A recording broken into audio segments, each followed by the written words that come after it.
सरकार, प्रदेश सरकार भी जो भ्रष्ट सरकार बैठी हुई है, और मोदी जी को, योगी जी को दिखाई नहीं दे रहा, मोदी जी को भी नहीं दिख रहा है। हाँ, जिस तरह से पार्लियामेंट में सेंध लगा और वो आपको सेंध नहीं दिखाई दे रहा, सांसदों को निलंबित कर रहे हैं बिना जनमत के, और इस तरीके से इकबाल सरकार खो देती है। तो मुझे लगता है कि उत्तर प्रदेश की भी सरकार और यहाँ का नगर निगम भी अपना इकबाल खो रहा है। कैसे हो गया? तालाब पे एनओसी कैसे जारी हो गई? मैप कैसे सैंक्शन हो गया? उसके खिलाफ कार्रवाई हुई क्या? जिसने एनओसी जारी किया, बीडीए ने मैप सैंक्शन किया, उसके खिलाफ कार्रवाई हुई क्या? जो तालाब के लैंड यूज चेंज के जिम्मेदार प्रशासन को मानना है, नगर निगम को मानना है, नगर निगम की प्रॉपर्टी है। 1924 में टाउन एरिया कमेटी शिवपुर का गठन हुआ। कांग्रेस के लोग तालाब बचाओ संरक्षण के तहत लगातार तालाबों पे काम कर रहे हैं, और जिस तरीके से आज नगर निगम पे आए हैं और तालाब पे जिस तरीके से भूमाफियाओं की नज़र, वो भी योगी सरकार में, ये बताएं कि इस तरीके से आप तालाबों की बचाओ संरक्षण के लिए लगातार संघर्ष कर रहे हैं, और वर्तमान समय में जिस तरीके से भाजपा की सरकार है, केंद्र प्रदेश पे डबल इंजन की सरकार है, इस तालाबों को बचाने में असमर्थ क्यों है? देखिए, पहले तो एक लाइन ये बताना चाहूँगा कि जितेंद्र सेठ यहाँ के पार्षद रहे हैं, इनकी पत्नी भी यहाँ पार्षद थी, और 22 साल से ये शिवपुर के पौराणिक तालाब के लिए संघर्ष कर रहे हैं, और ये पंचकोशी मार्ग पर है। तो एक तो बड़ा पौराणिक महत्व का तालाब है। जहाँ तक आपने कहा तालाबों की बात, तो पिछले 35-40 वर्षों से नगर निगम पे प्रायः, एक बार छोड़ के अगर देखा जाए तो नगर निगम पे भाजपा के ही मेयर रहे, और भाजपा का ही बहुमत था उस समय तक। जब मुझे याद है अच्छी तरह से 45-50 साल पहले बनारस में 100 से ऊपर तालाब पोखरे थे, छोटे बड़े तालाब मिला 100-125 थे। आज जो मुझे जानकारी है, मेरे पास पूरा डाटा तो नहीं है, लेकिन लगभग आधे से ज़्यादा वो तालाब पाट दिए गए। तो जब नगर निगम में भाजपा की ही सरकार थी और भाजपा के ही लोग थे, तो क्या उनको जानकारी नहीं थी?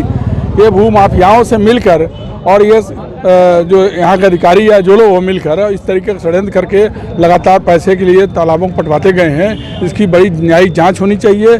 पिछले 30-40 सालों में तो तालाब कहाँ गए, क्यों, कैसे पट गए, किस वजह से चले गए, उनकी जांच होनी चाहिए। और ख़ास तौर से इस तालाब के बारे में जो मामला चल रहा है, शिवपुर के तालाब के, ये तालाब के खिलाफ भूमाफिया लगे हैं, और जितेंद्र सेठ ने इसके खिलाफ जनहित याचिका दाखिल किया, तमाम मुकदमे भी इन्होंने किए, लड़ाई लड़ रहे हैं। कमिश्नर उस समय जो थे नितिन गोकर्ण, उनसे भी मिले, तमाम अधिकारियों से मिलकर इन्होंने लड़ाई लड़ी। अब चूंकि पानी सर के ऊपर हो गया, अब इनके ऊपर कभी इनका परिवार स्वतंत्रता संग्राम सेनानी का परिवार रहा, इनके ऊपर कभी कोई मुकदमा नहीं था जितेंद्र सेठ के ऊपर। फर्जी मुकदमा डाला गया हरदोई में, कहाँ पर, किसी थाने में, संडीला थाने में डाला गया। तब हम लोग को आगे आना पड़ा कि एक आदमी जो ईमानदारी से लड़ाई लड़ रहा है, और ये भ्रष्ट सरकार, प्रदेश सरकार भी जो भ्रष्ट सरकार बैठी हुई है, और मोदी जी को, योगी जी को दिखाई नहीं दे रहा, मोदी जी को भी नहीं दिख रहा है। हाँ, जिस तरह से पार्लियामेंट में सेंध लगा और वो आपको सेंध नहीं दिखाई दे रहा, सांसदों को निलंबित कर रहे हैं बिना जनमत के, और इस तरीके से इकबाल सरकार खो देती है। तो मुझे लगता है कि उत्तर प्रदेश की भी सरकार और यहाँ का नगर निगम भी अपना इकबाल खो रहा है। अगर आप पोखरे पाटते जाएंगे, धीरे धीरे ख़त्म होते जाएंगे, तो काशी का मतलब क्या है? खाली बाबा विश्वनाथ का कॉरिडोर बनवा देना ही काशी का विकास नहीं है। एक तरह से जनता को बेवकूफ़ बनाया जा रहा है। अरे यहाँ के पोखरे थे, तालाब थे, मोती झील का इतना बड़ा मोती झील भी आधा से ज़्यादा पट चुका है, सारे तालाब पाटे जा रहे हैं, और ये भाजपा की देखरेख में और सरकार की देखरेख में, प्रधानमंत्री के नाक के नीचे और मुख्यमंत्री की देखरेख में हो रहा है। इसके लिए जिम्मेदारी ये स्वयं भाजपा की सरकार और मोदी और योगी की सरकार है। ठीक है, आप क्या मानते हैं, जिस तरीके से लगातार संघर्ष कर रहे हैं, लेकिन ये संघर्ष जितने लगातार करने के बाद भी ये नगर निगम क्यों अभी तक सोया हुआ है? नगर निगम के अधिकारी और कर्मचारी मिले हुए तालाब पाटने वालों से। वो आते हैं, मीठा का पैकेट देंगे, सर ये बच्चों के लिए मीठा है, ऊपर मीठा रहेगा, नीचे लिफाफा रहेगा। मैं आता हूं, मैं पूछता हूं उसमें क्या हो रहा है, क्या कर रहे हैं आप, वहाँ लिफाफा चला आएगा। मैंने अभी बताया नगर आयुक्त महोदय को, इस पर एनओसी जारी हो गई थी, बीडीए मैप सैंक्शन कर दिया था। कैसे हो गया? तालाब पे एनओसी कैसे जारी हो गई, मैप कैसे सैंक्शन हो गया? उसके खिलाफ कार्रवाई हुई क्या? जिसने एनओसी जारी किया, बीडीए ने मैप सैंक्शन किया, उसके खिलाफ कार्रवाई हुई क्या? जो तालाब के लैंड यूज चेंज के जिम्मेदार प्रशासन को मानना है, नगर निगम को मानना है, नगर निगम की प्रॉपर्टी है। 1924 में टाउन एरिया कमेटी शिवपुर का गठन हुआ, 1924 में। 1959 में नगर महापालिका में वो मर्ज हुआ, 59 में। तो वो सारी प्रॉपर्टी पहले से कॉर्पोरेशन एरिया के अंतर्गत थी। जब नगर निगम में वो मर्ज हुआ, नगर महापालिका में, तो ये प्रॉपर्टी इनकी हुई ना। किसको बचाना चाहिए, किसकी जिम्मेदारी है, तो किसकी जवाबदेही है? क्यों नहीं चला रही है? तो बुलडोजर चलाए ना, देखा जाए बुलडोजर तो मिले होंगे तो कहाँ चलाएंगे? और उनसे जब मिले हुए हैं तो कैसे आप, मैंने कहा ना, जिला मुख्यालय से 3 किलोमीटर, यहाँ से 6 किलोमीटर पर वो तालाब, वो सूची है, उस पर लिखा हुआ है 69 मौजा परगना शिवपुर। क्यों नहीं संरक्षण हो रहा है? लिस्ट में नाम है और तालाब गायब है। तालाब गायब है, कैसे पट गया? एक दिन में तो पटा नहीं। 5 बीघे ब्यास का तालाब एक दिन में नहीं पटा है।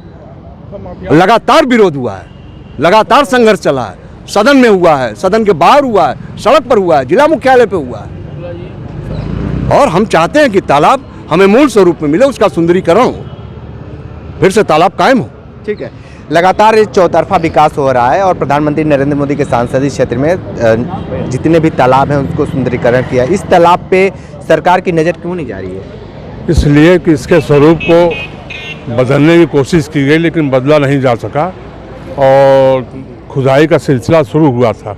वहाँ बोर्ड भी लगा नगर महापालिका का, लेकिन अब जो है आज उनका ध्यान आकृष्ट करने के लिए नगर आयुक्त का हम लोग यहाँ पर इकट्ठा हुए हैं, सारे कांग्रेस के लोग, जाके उनसे मांग किया गया है कि अपनी इस प्रॉपर्टी को, इस सार्वजनिक तालाब को आप बचा लीजिए। उन्होंने आश्वस्त किया है कि हम जल्दी इस पर कार्रवाई करेंगे। आप क्या मानते हैं, जिस तरीके से ये कहा जाता है कि बुलडोजर वाली सरकार में सारे भूमाफियाओं भाग गए हैं, वाह क्या ये बात सही? सारे माफिया सरकार के साथ मिल गए हैं और उनके ऊपर सरकार कोई कार्रवाई नहीं कर रही। ये तालाब अगर पट जाता है और तालाब पे कब्जा करने की कोशिश होती है, नगर निगम सोया है, जिला प्रशासन सोया है, तो इसका साफ सीधा सा मतलब है कि ये मिली भगत है प्रशासन और नगर निगम की भी। नगर निगम को जो जल प्रॉपर्टी वो है, बेसिकली वाटर बॉडी है, उसको संरक्षित करने की जिम्मेदारी है, लेकिन नगर निगम भी भ्रष्टाचार में आकंठ डूबा हुआ है। नगर निगम क्या करे? नगर निगम की स्थिति ये हो गई है कि जो सार्वजनिक प्रॉपर्टी है वो भाजपा से साठगांठ किए हुए भूमाफियाओं को दे दीजिए और जनता से जो गृह कर, जल कर, सीवर कर है, ये 4 गुना 10 गुना वसूल लीजिए। तो नगर निगम गरीबों का खून चूस के वसूली करना चाहता है और अपनी संपत्तियों का संरक्षण नहीं कर पा रहा है। ये बहुत बेहद निंदनीय है, क्योंकि नगर निगम में भाजपा ही काबिज है और भाजपा ही भूमाफियाओं का दबदबा है, तो वो उनके साथ कार्रवाई क्यों करेंगे? वो उनको प्रश्रय दे रहे हैं और इनके प्रश्रय से ही वहाँ एनओसी जारी होती है और नक्शा तक पास हो जाता है और तालाब पाट के वहाँ भवन बनाने की तैयारी भी हो जाती है। ठीक है, आप क्या मानते हैं जिस तरीके से तालाब को लेकर यहाँ पे आप लोग आए? देखिए, सरकार के रजिस्टर में यह तालाब दर्ज है, सामने वो बोर्ड लगा है, उसमें तालाब में शिवपुर तालाब है, पंचकोसी परिक्रमा के अंतर्गत यह तालाब है, पौराणिक महत्व का तालाब है। इस पे भूमाफियाओं की नज़र लगी है और वो भूमाफिया पहले सपाई हुआ करते थे, अब ये भूमाफिया भाजपाई हो गए। मतलब भूमाफियाओं की कोई पार्टी नहीं है।